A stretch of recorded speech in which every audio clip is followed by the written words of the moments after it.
So, if you're into ancient archaeology and or Bible studies and things, usually you get drawn down a lot of weird paths, and eventually you start to question the Bible itself, and you got to find a way out of that and things. And you keep trying to equate things. You've got to rationalize things. You got to rationalize things over and over again, and to try to put it into your scheme of things. And clearly, over time, the scheme of even the original thought of all this is all changed. It's all adapted and evolved, to not use a non-Christian term, but it's actually evolved over time. I mean, they had the old idea where they didn't know where the sun went at nighttime, and that we were on a flat Earth with a crystal dome over the top of us, and all the stars were dots up in there. So, as mankind has gotten more and more intelligence, they've adopted in and just turned around and said, "Oh, there's no plastic shield, and the stars are far away. Look at God's majesty," And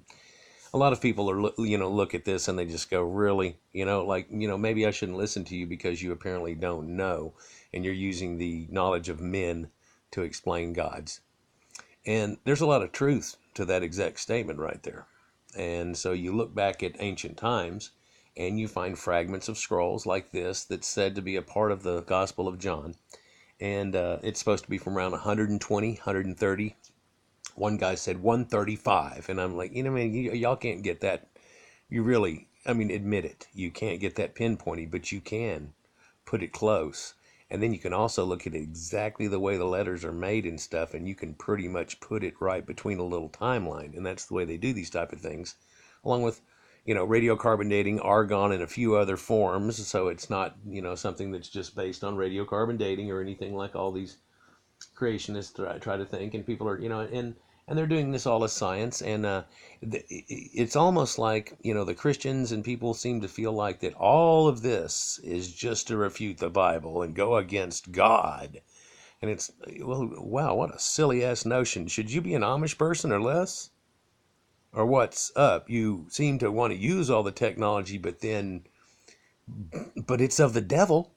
And all this just, and surely we've grown out of this, people. Surely we've grown out of this, but apparently we haven't. Well, lost pieces of the puzzle. If you could find the middle of this, and the middle of this said lie, then as you read the sentence, you'd be like, and this is all something, something, da da, this is something Egypt, da da da.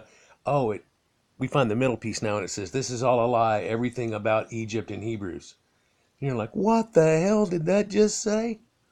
Oh, this is from some other Gnostic, and they're fake, and well, actually it was found under the temple floor. Oh, they snuck in, and I mean, you've got to find some way out of this bullshit. Well, the proof's in the pudding. That's like an old idiom, and the idea is, did you put any onion in the soup?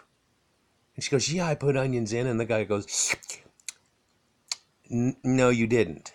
Or, yes, you did, because I should be able to detect onion. Now we're going to have a discussion on whether you put very little in there. If you actually did put it in, you might look over there and go, oh, no, it's still on the counter. Aha, proof's in the pudding. So, proof's in the pudding. So, basically, that also means that you're going to find the answer in what it's made of.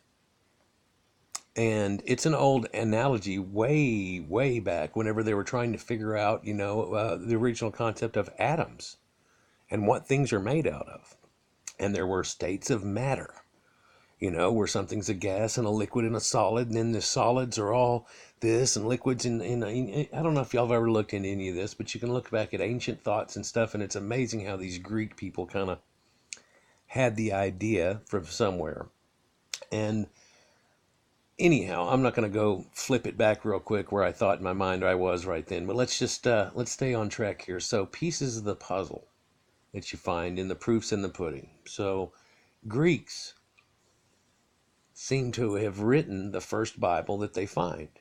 In fact, now they found Bibles way down into Egypt that date from the time of Christ or shortly after. In fact, a few fragments that apparently date from before, that are all down in Egypt through and up and into the land of what they later become called Judea. But these fragments have the same story on them. They definitely do. And they're Egyptian. And if you drop the whole Bible idea totally out of it, and then you just search history itself and all the ancient wars that happened right through this time, through here and Babylon and everything, the amazing thing is, and it's weird, and now, of course, everybody always goes, oh, that's erased by the devil, but you can't find the Hebrews. They don't exist.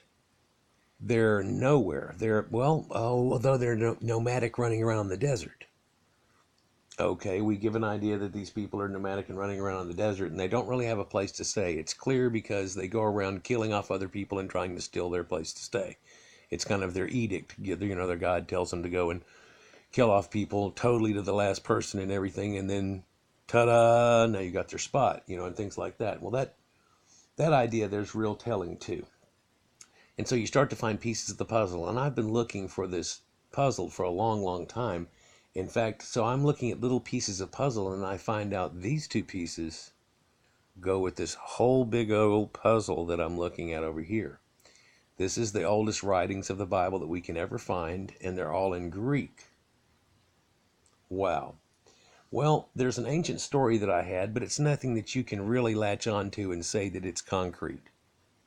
It's an ancient story that was hidden with two separate stories from antiquity. It says it's from around the time of the Jewish revolt and Rome's conquest and shortly after. But it was found in a grave that was 350 years older than that. In that grave was a description that said, roughly, and it's in old world speak and everything, and I'm not going to break there. I'm just going to tell you what roughly it was saying. It had about this much on it here. It's about all it really had, but it was pretty much intact, not missing the major gap in the middle here. And it said that they had given the people of Jerusalem their scrolls, and that now they were to be another people. It's really all it said. And so the only attachment in this whole thing is Jerusalem, and that they had given their scrolls to Jerusalem, and that now they were another people. And so I tried to rationalize this through the years, and I'm just like, this is just some stupid shit. Or whenever some people went, a third person's point of view of two other people, or whenever one land took over another land. Well, whenever they dated this and stuff, it puts it to a conspicuous time. And the story is not about then, because you can tell what's going on at that time with these people and what the Greeks would say, so this would have been earlier. That recants to another story, people, that after the big conquest, when they came back 500 BC, and a little later than that, before then, that there had been a large overflow in the area, and that they had taken scrolls that they had made, and the word there would be manufactured and created, not copied, because the same word for copy is used by these same people in a different, but that they were created, made to look old, and given to the people who overtook the land below Anatolia, the Levant. So this actually says that whenever the Jews got back out of Babylon, that whenever they took over that area, that they were given these scrolls. It goes on to say that they were paid well to decipher them, Okay. And so I started thinking in my mind that, and then it fragments off at the end, and there's a couple of other words. I'll need to get my tablet out, but there's another couple of words that I don't, at this point, I don't think they meant anything, but actually they might. But I mean, how can you get, it's like the little bottom tips on one of these pieces here. I mean, you got to figure out what the whole line is and then try to throw in the one word. And that's too much speculation. But I'm fixing to give you some speculation right now. This is describing whenever the Jews were given back the temple, and that they were given scrolls that had been manufactured by Greeks to make it look old, given to them with a large portion of money, acted like they didn't know what the hell they were doing and didn't know what it meant, but paid them a large sum of money, far too much, for a simple deciphering, and wanted them to decipher these scrolls. These scrolls, by the way, end up becoming Bible doctrine. The scrolls that this comes out, I don't want to try to show you all the little steps that takes to try to find all this information out right now in this video. Just know that after 35 years of searching for this, I know this one fragment I'm telling you now is true. That ends up being Deuteronomy and a few of the other books of the Bible. And I think the puzzle piece I just found by looking up a whole nother reference, trying to refute some little small thing. But here's your puzzle piece and where they were given by the Greeks, the Old Testament, and it started the whole process of the Old Testament, the belief and pulling in the area, because the God of the Old Testament is El. It's Saturn. You can look at one of my other videos on there. Look at the white elephant in the Bible, and it'll show you how much El there is. I mean, it's Israel, which used to be the ancient Phoenician word for the planet Saturn. I mean, that was a big one whenever I found that. And it's just over in St. Cunithon, Berosus, and these guys make these mentions back in the day. The only scholars we have left, Alexandria's all gone, and people are trying to figure out what happened. And, the libraries of Alexandria. How about if the libraries of Alexandria were done by themselves in a covert operation way to wipe out things, and then the whole Dark Ages were on wiping out the evidence of everything that came before that? And it's that simple. Let me show you something here real quick.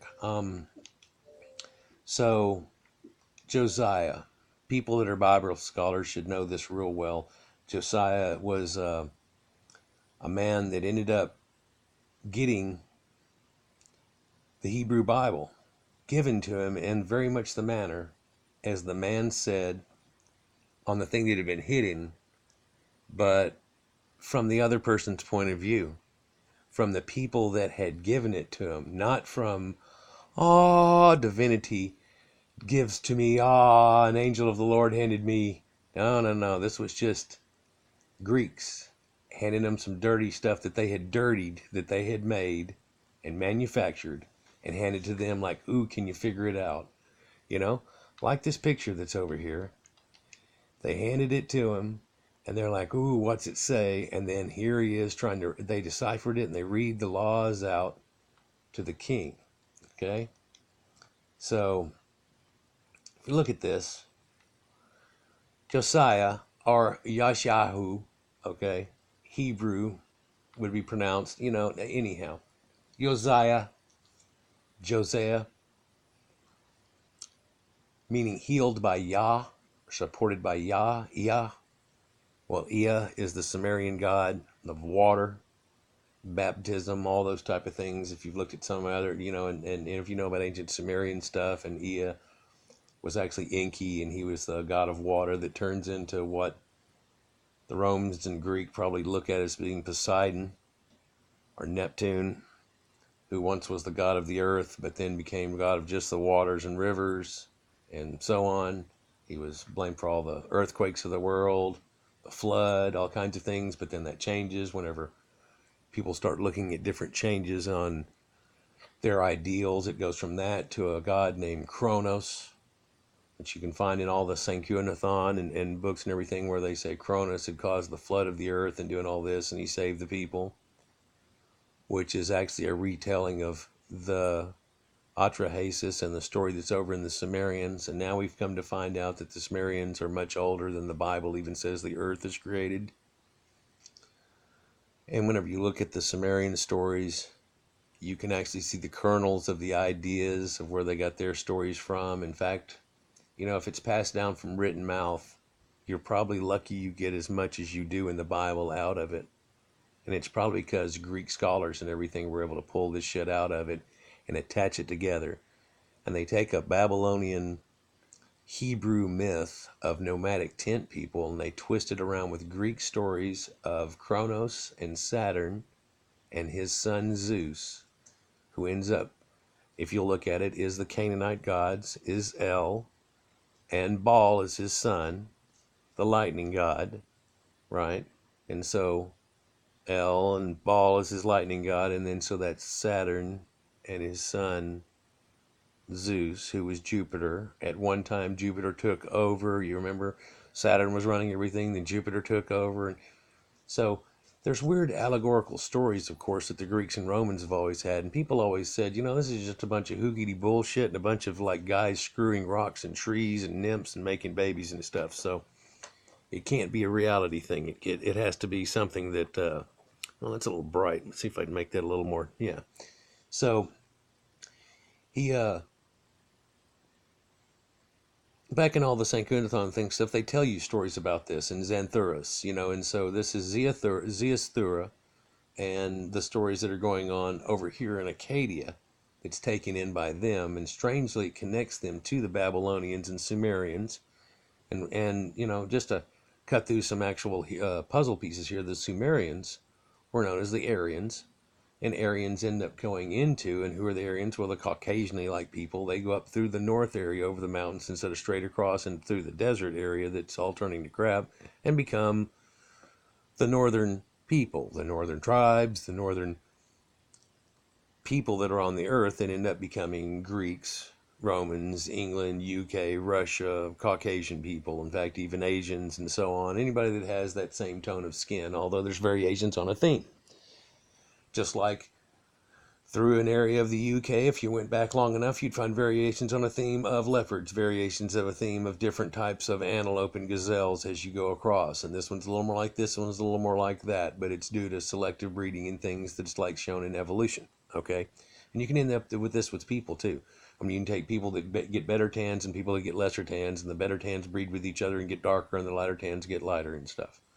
And the melanin of black people looks to be one thought is, just a thought, is a strange adaptation that they had whenever they were trapped in Africa to be able to stand the sun, and that their skin melanin had changed.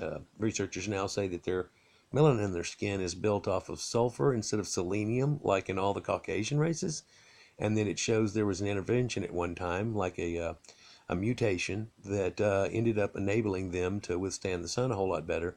The people couldn't stand the sun, got the hell out of there, and so on, and so anyhow, I'm not going to go off into that subject at all. Or here, what I want to show you here is that here it is where it's Josiah became the king of Judah at the age of 8 after he assassinated his father, King Amon, at the age of 8, and he reigned for 31 years. Okay, so it's great people in the Bible. There's just, it's rife with inbreeding and killing off your own cousin. Anyhow, he is described as a very righteous king. Really, after his beginnings, I guess he turns into something, or is it righteous to kill your own father? I'm not sure where people get their morals whenever they say that, but he's credited by most historians with having established or compiled important Hebrew scriptures during the Deuteronomic reform that occurred during his rule. And so you're like, wow, okay, so here's one of those things. So as you look down through here, let me just see if I can find the part where I'm talking about, because I know it's in here. I read this before. But he was giving, Josiah was known only from biblical texts. No reference to him exists in surviving texts from a period of Egypt or Babylon. So this looks like an interjection anyhow. And no clear archaeological evidence, such as inscriptions bearing his name, have ever been found. According to the Bible, Josiah was the son of King Amon and Jeddah, the daughter of Abadiah and Bozath. Grandfather Manasseh was one of the kings blamed for turning away from the worship of Yahweh Manasseh adopted the temple for idolatrous worship. If you'll remember, Josiah's great-grandfather was King Hezekiah, the noted reformer, right? Josiah had four sons: Hohanan, who is Johann, which is actually somebody that's Greek; Eliakim, Zebediah, Pedariah, and Netanyahu. Well, Netanyahu, they threw that name in here. Where's that name at? Well, Joseph Bar Mattathiah, that's his dad's name. And they can't find that either. But this puts his dad's name at way back at 618 BC. So they pulled that out their ass to call his name. If you'll look up my story on Josephus, you can see how that's been changed. People know this now. It's becoming well known. I've had it for a while here, and I've been trying to put last pieces together, and all of a sudden everybody's starting to get the idea. It's amazing how all this is coming out at once, and when the fog starts lifting, everybody's looking around and going, you know what? Wow. So, anyhow, this is a piece of the puzzle because, let's see, he renovates the temples. Here's the sketch of the Temple of Solomon that he redoes and everything. Well, so according to the Hebrew Bible, in the 8th year of his rule, Josiah ordered the high priest Hilkiah to use the tax money which had been collected over the years to renovate the temple. It was during this time that Hilkiah discovered the book of the law. Now, he discovered this. While Hilkiah was cleaning the treasure room of the temple, he discovered a scroll described as the book of the law, or as the book of the law of Yahweh by the hand of Moses. See? All of a sudden, here we go. It's got the phrase book of the Torah in 2 Kings 22:8 is identical to the phrase used in Joshua 1:8 and 8:34 to describe the sacred writings that Joshua had received from Moses. So they're trying to correlate this all together, and they found them. Like they had lost it, but here it is, right? Well, who had placed those there? I'm getting there. The book is not identified in the text as Torah, and many scholars believe that this is either a copy of the book of Deuteronomy or a text that became part of Deuteronomy. Oh snap! That yeah, there we go. Okay, that's correlating the story on this guy that got buried thing. That's actually saying, well, hold on, there might be some truth to this. Let's look into this. However, it's been noted that the story of the repairs of the temple is based on those ordered by Joash and an earlier Judean king at about 836 to 796 BC in Kings 12. So they're saying that the temple got rebuilt when it didn't get rebuilt. So that's odd because now we've got 2 rebuildings of the temple already, don't we? And a third eventually, don't we? And everybody's been waiting for it, and it already happened, just like some other things in the Bible that just wished right by people, and it's amazing. But most of this stuff that they talk about, and a lot of the things of Revelations have already come to pass, and people are saying, like, oh, I think I saw a sign of Revelation. And it's like, really? Look up my one on, let's see, Jesus Says the Day of His Return. I've got one on Revelations, Armageddon. You can find it in there. You can find it also mentioned and talked about in the one on Josephus. Look up Josephus, Flavian Liar. It'll really show you how the New Testament was formed. I'm looking at Old Testament here, though. So,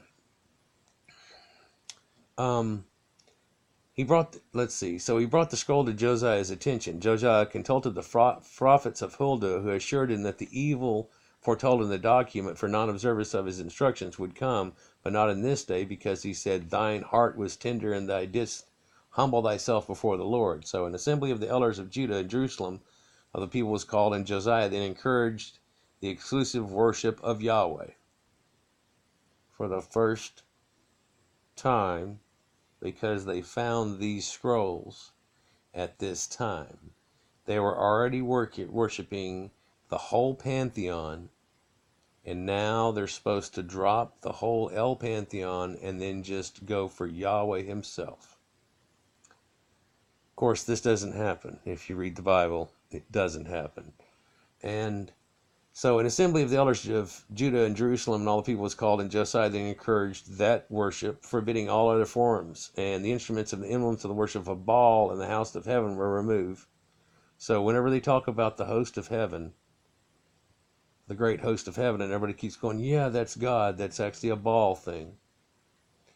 And the idols that were in there to Baal and all the things apparently, look, were there, and they were removed from the temple. Local sanctuaries or high priests were destroyed. From Beersheba in the south of Beth El, which is house of God, where Beth is house and El is the name of God, and that's the El that I'm telling you about, the Canaanites. In fact, look at the Angel reference, the prophets Elijah, Ezekiel, Nathaniel. It's just been right there in your face like an elephant the whole time. They're elders. They worship in a temple or a chapel. To the gods are the Elohim. Yeah, it's been right there in your face the whole time. And who is El? Well, El is Saturn. Saturn and Cronus are the same thing off in Greece. You find that the ancient ideogram they used to try to scratch, and that they found in Greek ideograms, but written of Abraham, the ancient symbol on that is identical to Kronos. And also the one for Jacob is the same. In fact, Berosus and them, and Sankunathon and the others, they speak of how it doesn't one see that he's trying to mimic that by his symbol, and the fact that it says that he goes to sacrifice Isaac, and that's just like what had happened with the Kronos stories. You can look up Kronos on my thing, or El, or Saturn, the gods that we worship, and you'll see more about this too. And I implore you to look at these others, because it'll attach it all together like a puzzle, and then you'll be able to, whenever a puzzle's half built, you can kind of see it. But as it starts to get done totally, once it gets close to the end, you know what that picture is. And it's pretty easy to take the last few pieces and put it in, and quite often things fall together like this.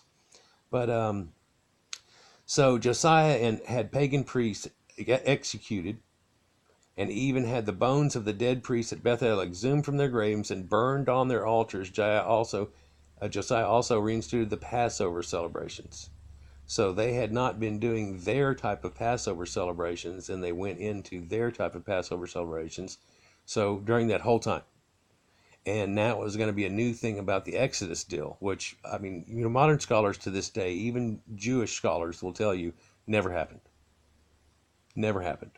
In fact, in the Bible, 3 places it says that, you're not supposed to be mean to your visitors because you were once a visitor in Egypt. And that tells you whenever they were in this El Canaanite worship here, that in a time of real, drought and strife, they ended up coming down to Egypt with a lot of other people, like what's mentioned in the Bible with Joseph. There's that correlation of when this happens, and they come down and do that. But then they say, oh, we were in captivity for 400 years and everything. And it's like, well, no. Oh, you're saying because you were under foreign rule, but Canaanites were doing their own thing, but they were under foreign rule for 400 years before the revolt.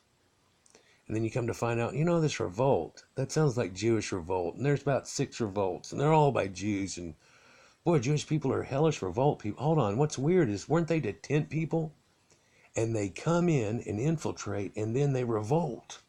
That's weird. Yeah, you can find this all over the place. Revolts, the Jewish revolt of 66 to 73, which was Armageddon. You'll find that out to be true. Whenever you look at my information on it, you'll look at what's there. Have an open mind here. Have an open mind that actually Jesus may not be a liar.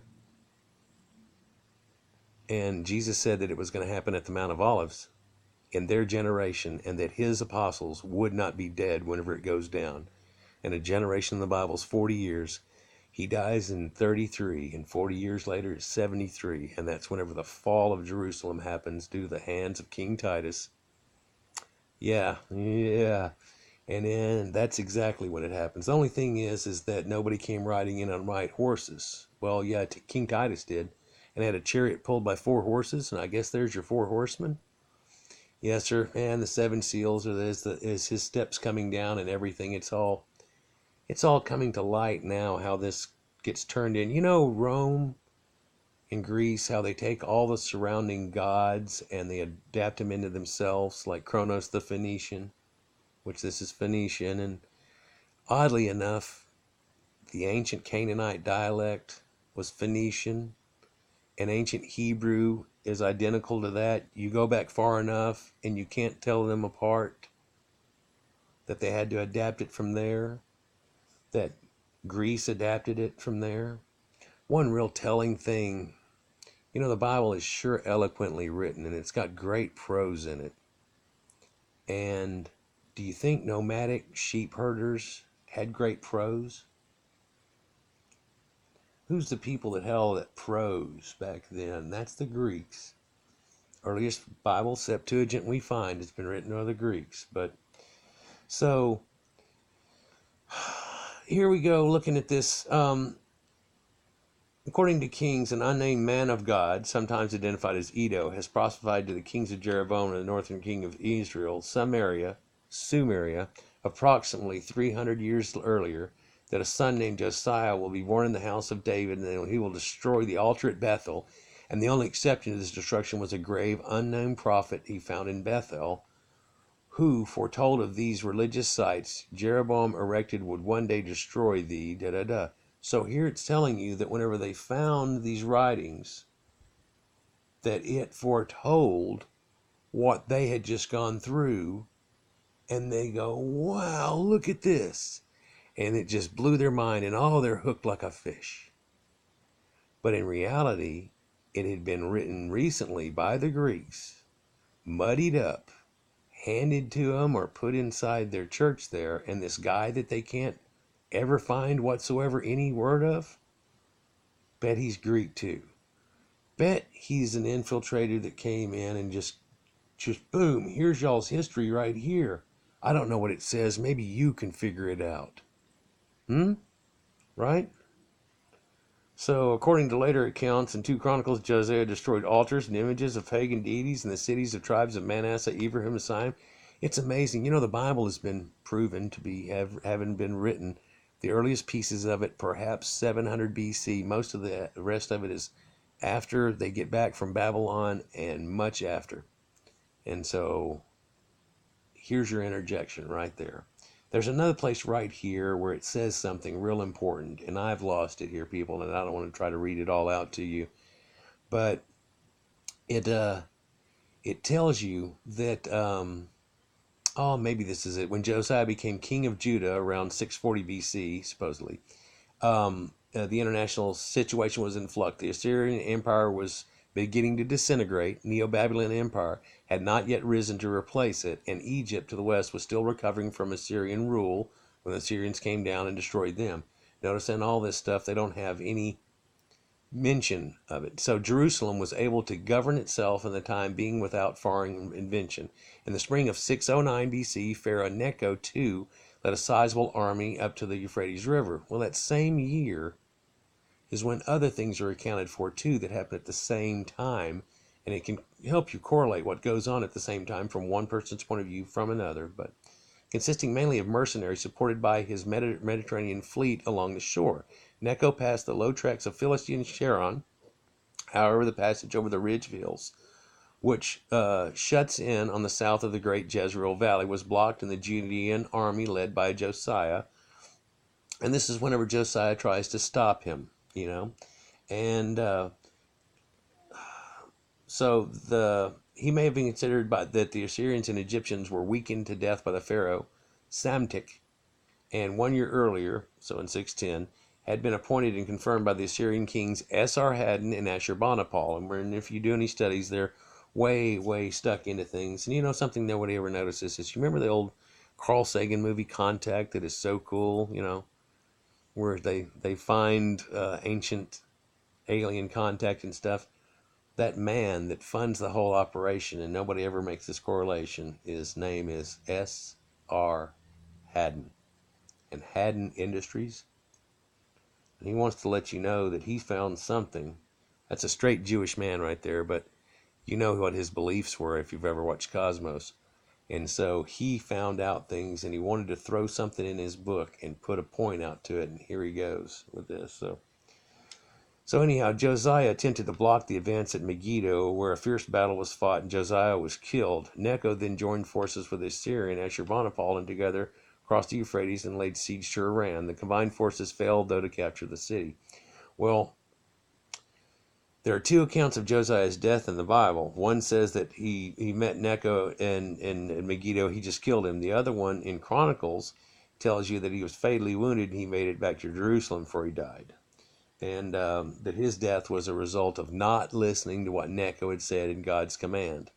And so what's weird about that statement, people, is that Necho is a Caucasian Grecian ruler, okay?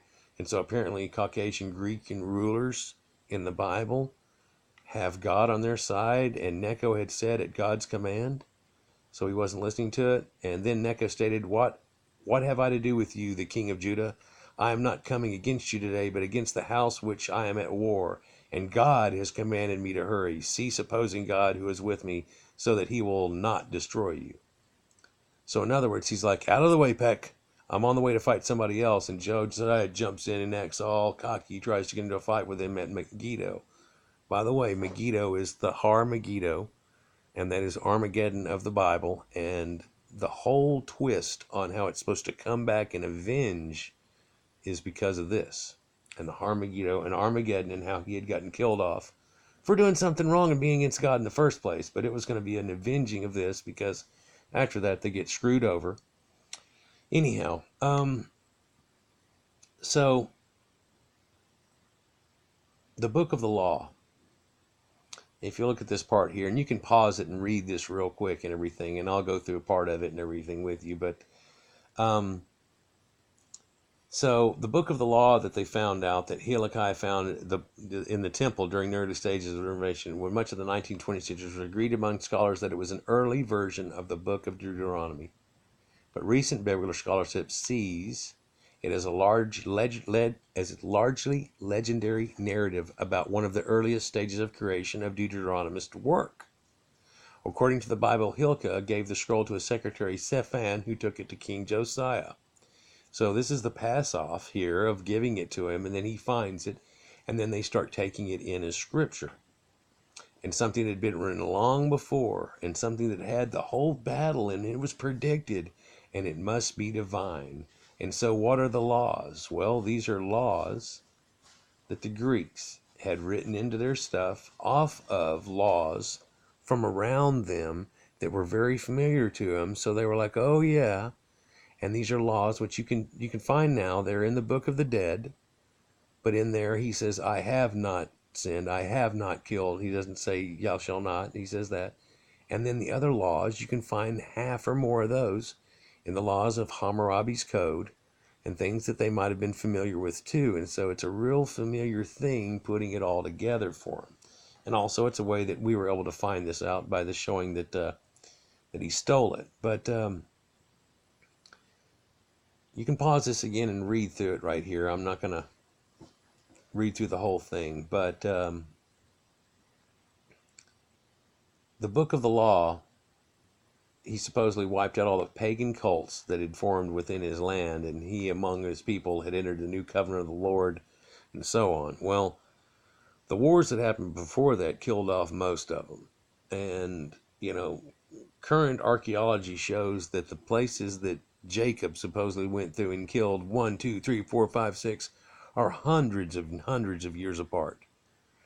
That out of the 7, I think, supposedly that he did, you can only attach 2 of them to being within one person's lifetime. 3, if you let him be about 80-something years old whenever he does the last one. And that would be if the first one, whenever he was about 15 years old, and it's like, it becomes impossible. It becomes, and also the evidence shows that the walls came tumbling down in Jericho. Jericho was actually a little podunk thing at the time. If you put these two together and then you say, okay, well, when's Jericho? Well, Jericho is nothing at this point, but hundreds of years later, I think it's 600 years later, that it starts to grow and it grows into a big city, and then it gets smoked down by other people. And of course, another 600 years later, they look back and they go, and we killed this person and this person and that person. And then whenever you look at real history, you find out, no. In fact, one of those three that sticks together, that are at least on the same timeline if you make him 80, has been proven to not even be them, but the Assyrians. And the other two were real questionable too. So you'd have to say that they were not some gigantic army, but they were actually part of a mercenary force with the other people's giant army, or they weren't there at all. It gets real complicated whenever you start studying it and figuring it out. And of course, everybody wants to tell you that, oh, you know what you're doing. You're reading stuff by the devil. That's what it is. And it's like, no. This is history by smart people that are intelligent. Some of them might even be trying to find Christ. Others are trying to find just the truth on how everything went down with these people, whether it says Christ or not on anything. And that's exactly what it happens. Everybody seems to think, it's all against it, but it's not. But let's see. So only textual sources or information Josiah in the Bible. No archaeological evidence for Josiah as a person exists. Seals and seal impressions from the period stated in the Bible to be that of Josiah's reign show a transition from those of an earlier period, which bear images of stars and the moon, to seals that carry only names, a possible indication of Josiah's enforcement of monotheism all of a sudden. No other archaeological evidence for the religious changes attributed to Josiah in the Bible has ever been discovered. Wow. So his death can be established. Babylonian Chronicle dates the Battle of Haran between the Assyrians and Egyptians against the Babylonians from Tammuz, which is right between July and August, to Elul. There's that L again, is August and September. That is the September. The harvest moon is Elul, right? Ul, El. On that basis, Josiah was killed in the month of Tammuz, basically in 609 BC, when the Egyptians were on their way to Haran. Only thing is that the people that supposedly killed him have no record of it. In fact, it was supposed to be this big old fight. He killed him off, and all these things happen, and it makes for the angst in the Bible that makes you want to have Armageddon in that exact same place because it's going to vindicate us for what happened. And it never happened. In fact, none ever did. It's all just rubbish twisted up by the Greeks that somehow backfired on them and turned into a religion that they tried to grasp a hold of, and it turns into what we have today. And, like they may have wanted to deify him in some way, but they didn't want to martyr him to the point. And the teachings that they have contradict themselves enough to where it makes people want to go against each other. And by the statements in there, y'all, you breath of life. Well, I know I got the breath of life. So it's me he's talking about, and next thing you know, people are pitting against each other and you go, it's me. Instead of it's us. Definitely instead of it's us.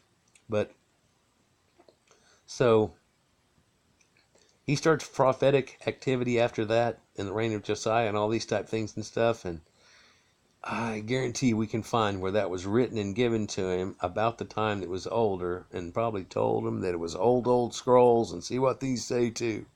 And then they're like, oh, here it is. It goes all the way back to creation. And they're like, ooh, wow. What else does it say? Yeah. There's a reveal for you. And that's what you get out of little pieces of the Bible, is probably little pieces of the puzzle. Once you get enough of them, you get a real good picture of what happened. A lot of people have come to this conclusion here lately. 100 years, 200 years ago, we'd be killed as witches for even trying to think things like this. So you wonder why it takes 2,000 years for a man to come out of a fog? Have you ever heard of the Dark Ages? Yeah, where the white people were enslaved by everybody and killed alive if you were if they thought you thought bad thoughts.